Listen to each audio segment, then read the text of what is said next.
Hi, my name is Netta Jenkins. Hi, I'm Jacinta Mathis, and we are the co-founders of Dipper. Dipper is a technology platform that guides professionals of color to a better workplace, one review at a time. Dipper is your safe space.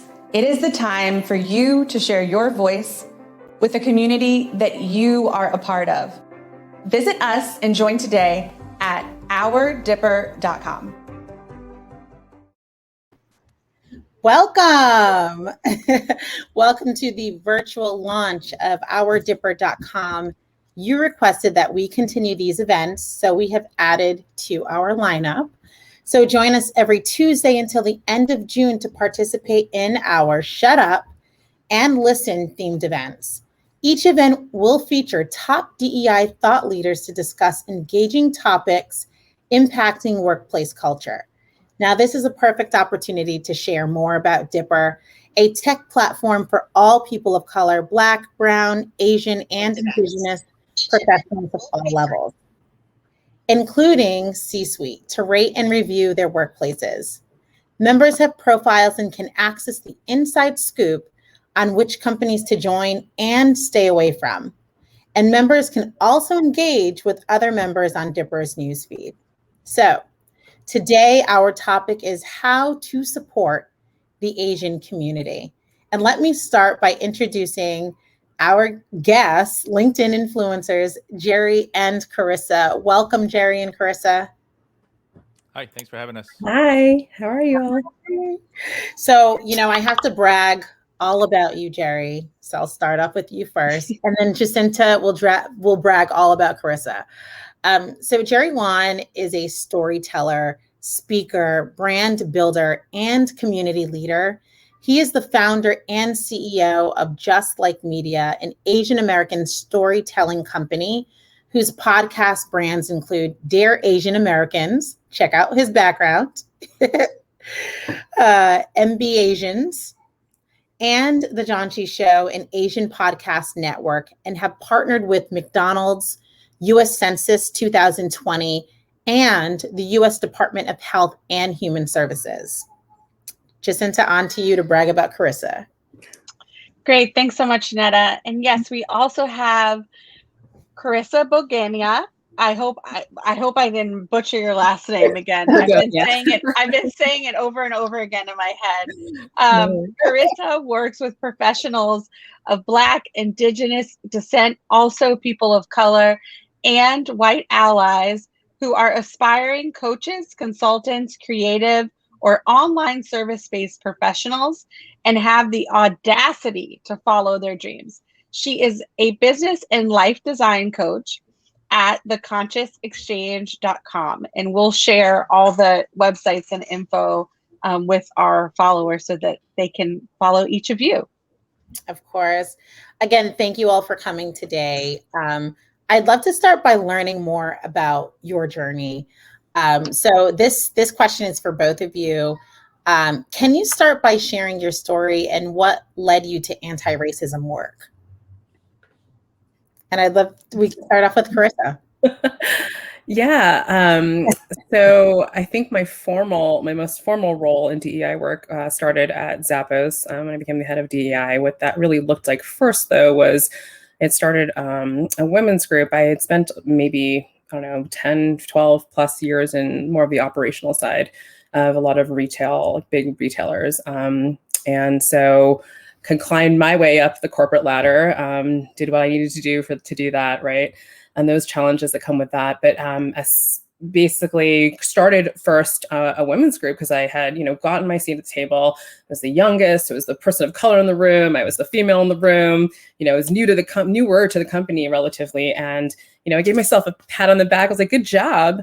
But then quickly was like, okay, I'm needing some support here, right, in this new role. And so I started a group really to meet other female leaders at the company.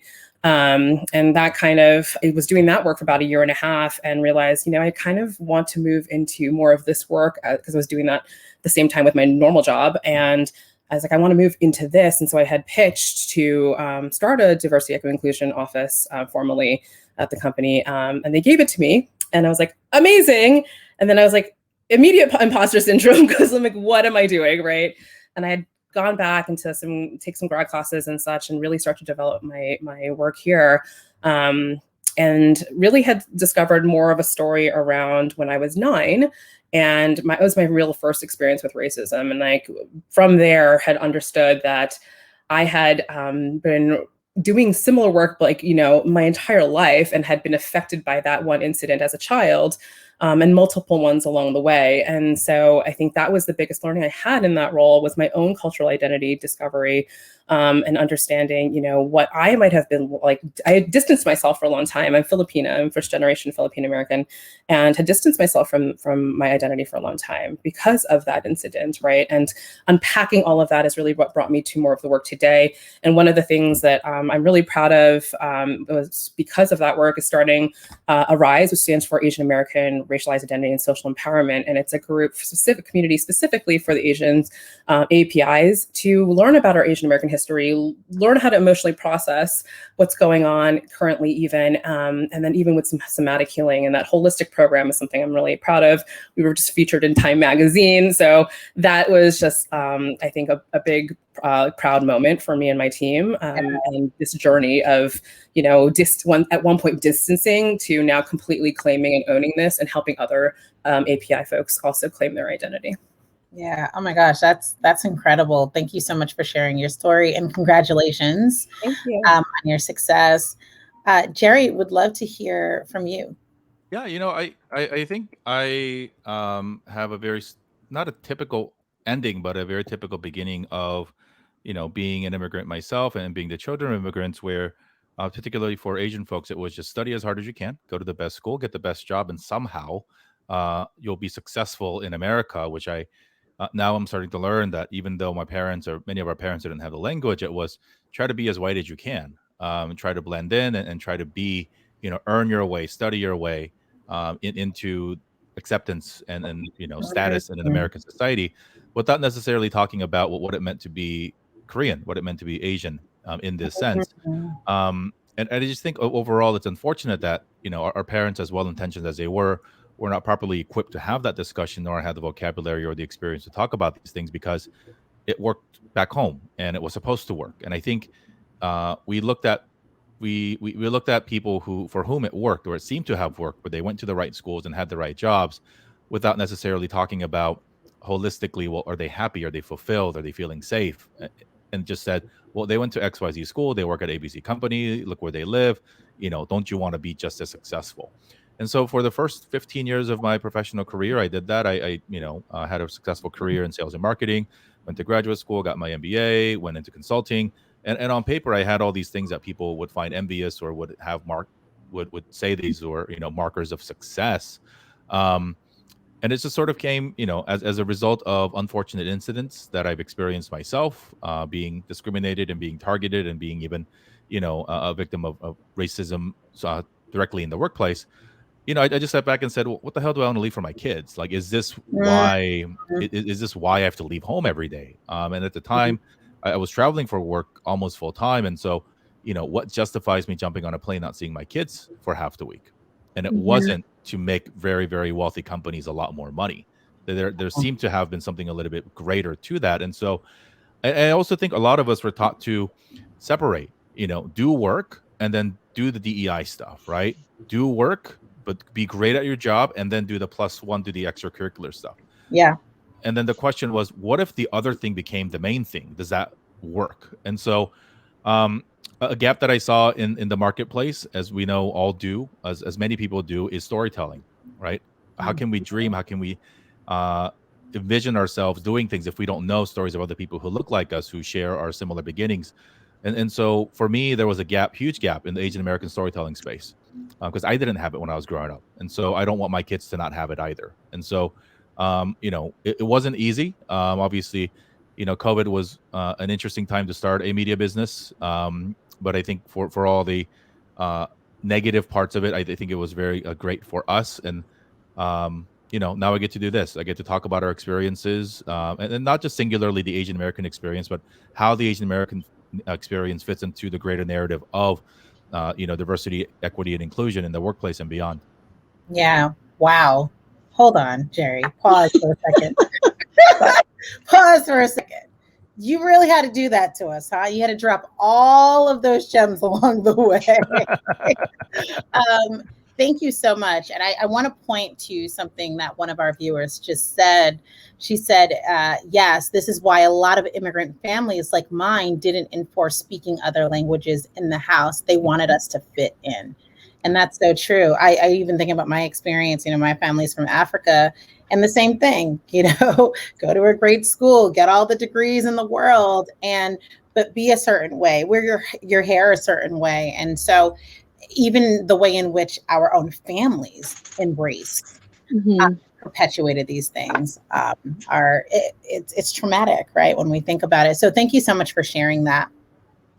Yeah. And it's great that, like Jerry mentioned, at a lot of times our parents may not have had the right vocabulary to kind of articulate these journeys and what we would need to face here in this country and being different, and so it's great that the work that both of you are doing is sharing that story, creating that language, creating that dialogue, so that everyone who's either around us can touch us, see us, feel us, hear us, they get to grasp those experiences. And it's a great part of the work we are striving to do too. So it's awesome to work in partnership and just commune with both of you. And so as we talked a little bit about the workplace, I'm curious to know, what changes should be made in the workplace to ensure the needs of the Asian community are recognized and giving the community the space.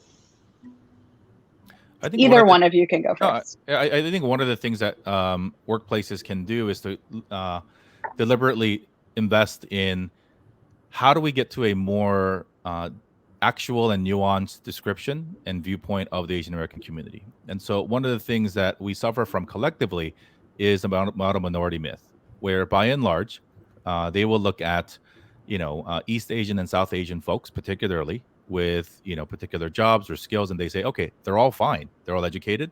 And actually, if folks are watching, we do this professionally, but if you want more of an entertainment look at it, John Oliver last week tonight did a fantastic 27-minute special on Sunday talking about all of this in a very, very succinct and yet, humorous format.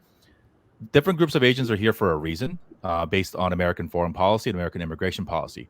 And so if you just point to the people who are here that came with academic and professional privilege and saying, why can't the rest of y'all be like them? Then what happens is that people from Southeast Asian countries, particularly the ones who are here as a result of refugee resettlement programs, get really left out of the conversation because they're not achieving college graduate rates at the same level as Indian or Chinese Americans. Their poverty rates are super high, almost double the national average. But we don't talk about those types of Asians when we talk about Asians in the workplace or trying to close the academic or achievement gap. And what it actually does too is that it paints this really awful narrative that we are somehow a different kind of diversity candidate, that that we're not.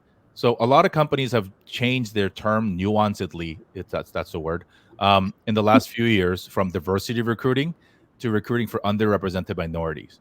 And the last time I checked, I am not an overrepresented minority. That term in and of itself is ludicrous. And so when you try to continue to pit us against each other instead of looking at how do we work to make sure it's good for everybody, then I think it's, that's the way to go. I mean, Netta, you mentioned, right? Like, you check the same box as somebody who isn't technically, recently from Africa, but we get judged the same, right? So, so why should all Asians be judged the same because we fit this box and it's easy to bucket us?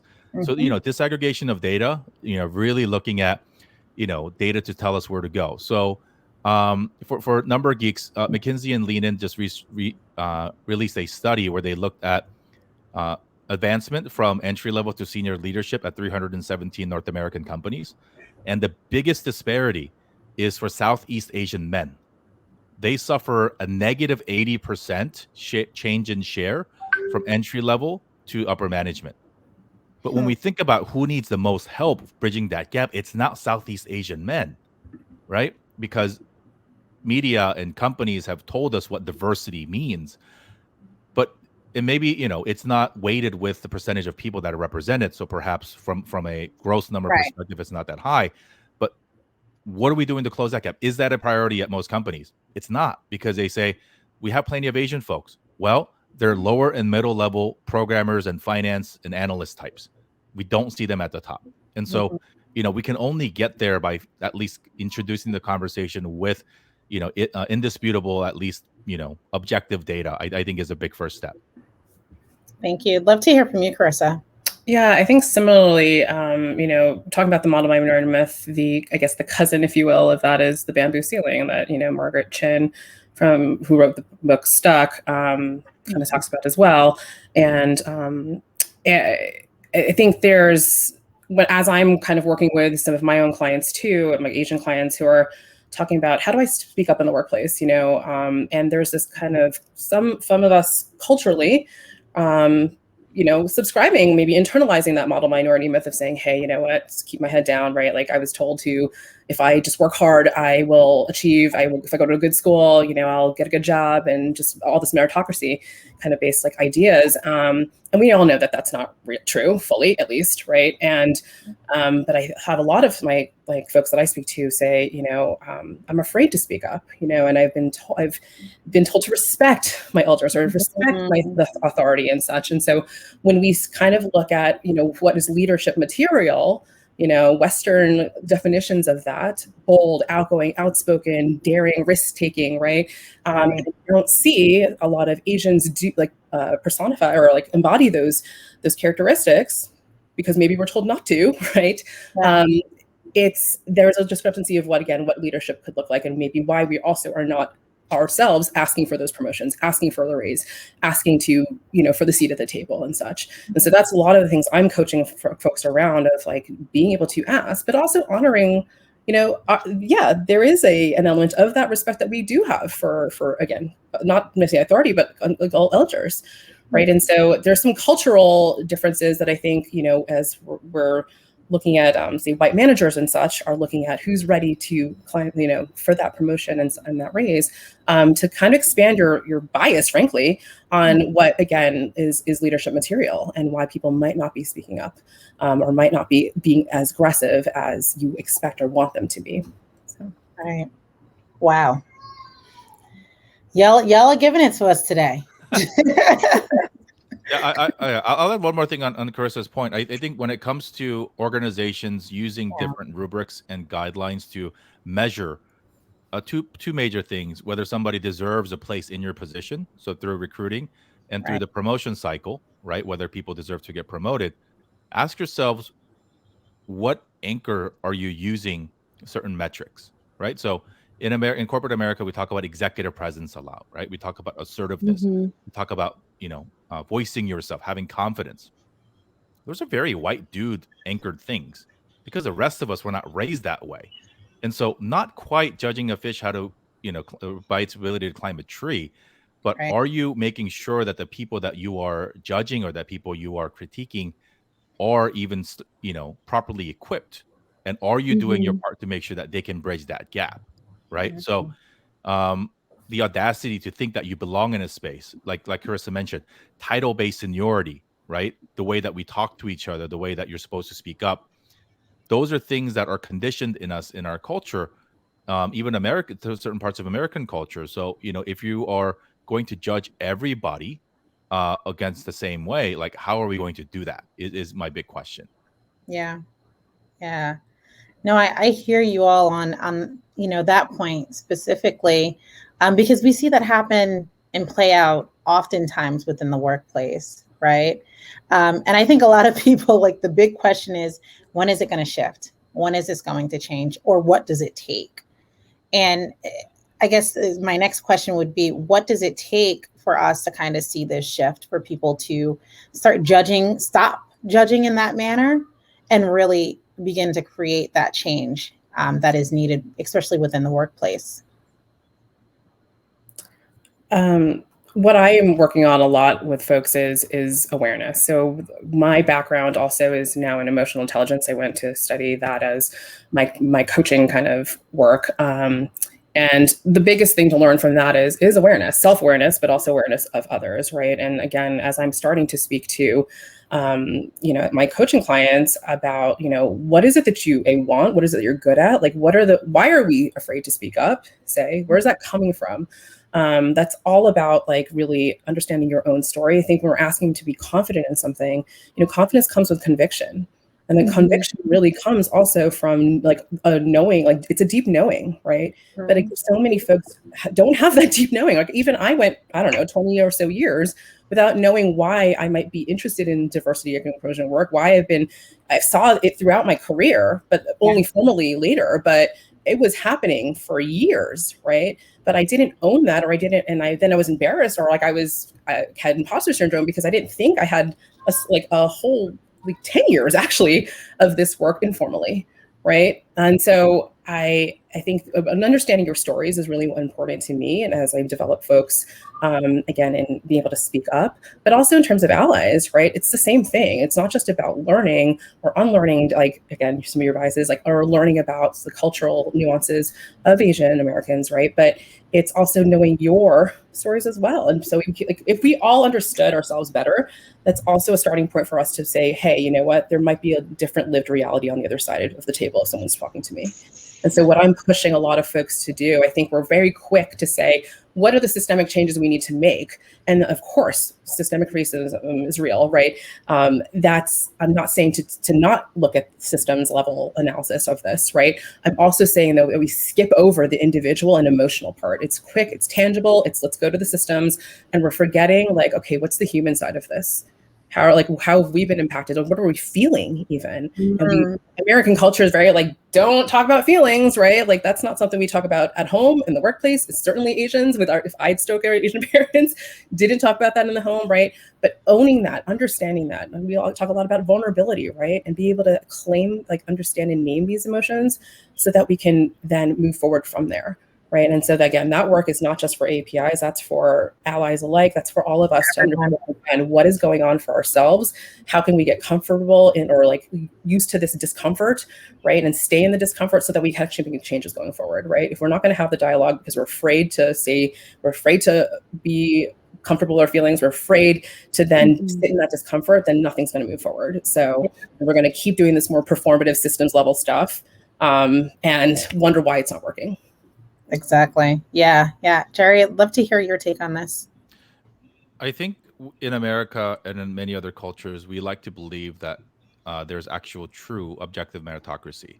And I'd like to think that that's there too. And I think that especially for men, and I'll speak from, my experience as a man, like we're taught to be quote unquote strong, right? And so any challenge we're supposed to be able to work through, and admitting or even noting that there is unfairness or that somehow we are disadvantaged is equated with I don't have what it takes to do it given the current rules. And so it's extremely toxic in a way that I think, look at who, I'm a very rare Asian male voice in this sort of work, because a lot of men don't go into it because they're still, and I try to run that race, and I know I have many friends who do. So this is not calling anybody out, but at some point you have to do both. You have to realize that as we strive to build a merit-based world, we have to also wonder, were we set up to even have this discussion where everybody begins at the same place? And if not, what can you do with the privilege that you have to make sure that future generations or even current generations can have that, right? So I think that's why it's sometimes really hard to have this discussion of, different privileges and different capabilities or merit with folks who believe, just like with sports, right? So, or anything else, or any sort of that's measurable. We feel like it has to be a meritocracy. Look, I think we should all be judged for our merit. But if we're not getting treated purely based on merit, then it does you no good to purely believe that only merit will get you there. And so how we begin to have a conversation, I have no idea in the long run, right? We're doing what we're doing in this present moment. I've been told many times that, I'm a straight Korean, East Asian, privileged, educated dude, right? So for me to step away from whatever trajectory that I was supposed to have to do this work is impactful, because other people aren't seeing people like me do this work. And I'm not trying to pat myself on the back, but like, I think people who, continue to go down this path also have to realize that you need to step back a little bit and try to bring everybody else along. Because Yeah. in fact, what you're doing when you're saying merit, merit, merit is I'm gonna get mine and I don't really care about anybody else. Mm. And that's not fair for Singular. Yeah. Of course, because your kids are, if you're rich and you're educated now and you're privileged, your kids are going to go to the right private schools. You're going to get into the right Right. Ivy League schools, and they're going to be fine. But what about other folks, right? And so I think, it's really hard to have that discussion. And I know there's a lot of varying degrees in our community, as I think more diverse opinions on this topic than some of our other, communities of color in terms of merit and disparities and closing the gap. But I think we have to at least continue to talk about it, because what is objectively agreeable is that it's not fair right now, that there needs to be some sort of reckoning in terms of bringing in fairness to the situation, or equity in this situation rather. Yeah. Well, thank you both. Thank you so much for sharing such amazing insights. And Chris, I know something that you said that was really powerful is really about self-awareness, right? And we need to do the work on ourselves. And even that's hard, right? A lot of people don't do the work on themselves. And if they don't, then how can they actually impact and create a shift or change for someone else, right? So thank you again. Thank you both. I want to leave with one of the comments that our viewer made. Yolanda said, we must humanize and name these emotions. The people that don't want to might have something to gain with keeping pain silent and continuing business as usual. So with that said, again, thank you both for dropping these gems. To all professionals of color, connect with us on ourdipper.com right now by signing up and completing your profile on ourdipper.com so that we can unpack all of the gems that Carissa and Jerry dropped today. Also, be sure to rate and review all companies that you have worked for on ourdipper.com. Sign up, be the guide to a better workplace. Log in to share your voice and find your space. And again, thank you for joining. And we hope to see you on ourdipper.com today. Take care. Bye. Bye.